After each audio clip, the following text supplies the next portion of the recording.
2 дни остава до края на реставрацията на прочутия тракийски наколенник от Могиланската могила до Враца. Той ще бъде една от звездите на българската изложба в Лувъра, чието откриване е на 15 април. Наколенникът стана рекламно лице на кампания на Френското посолство у нас, която цели да се съберат дарения за реставрацията. Екипът ни първи влезе в лабораторията на археологическия музей.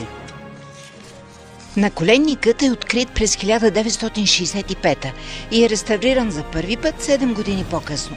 Но недостатъчно, за да може сега да пътешества безопасно.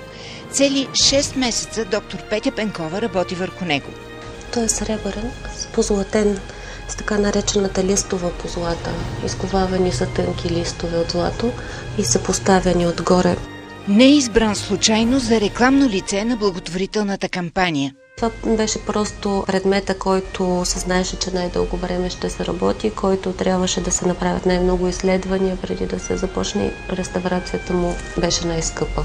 Всъщност, наколенникът е на близо 2500 години, но най-труден се оказва казусът с абсолютната звезда на колекцията. Това е бронзовата глава на Сефт III, открита от Георги Китов близо до Шипка. Заради Сефт, френският историк на изкуството Софи Декамп от музея Лувър втори път идва у нас да го види на живо. Винаги преживяваш емоционален и културен шок, когато виждаш едно произведение с подобна значимост. Находките от онази епоха са изключително редки. А тук имаме голям бронз, част от статуя, вероятно, при това портрет на исторически персонаж Сефт III. Дори очите му са запазени, а това е рядко. Направени са от стъклена паста и алабастър, вижда се ириса, зениците, брадата, мустаците, миглите са много пластични, излъчва голяма сила. Някога много бронзове са били претопявани, за да се използва метала отново. Но този не просто е оцелял, той може да бъде сравнен с големи произведения от светилището на Аполон или италианските бронзове от Калабрия. Смятам, че вашата изложба ще накара хората да се тълпят в Лувъра.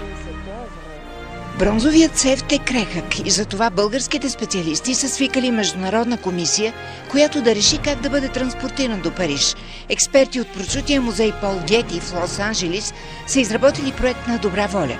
Ще го видим готов в края на март, когато Сефт ще тръгне на път. Първото нещо, което ще виждат посетителите на Лувъра, щом влязат от входа под прочутата пирамида, ще бъде българска.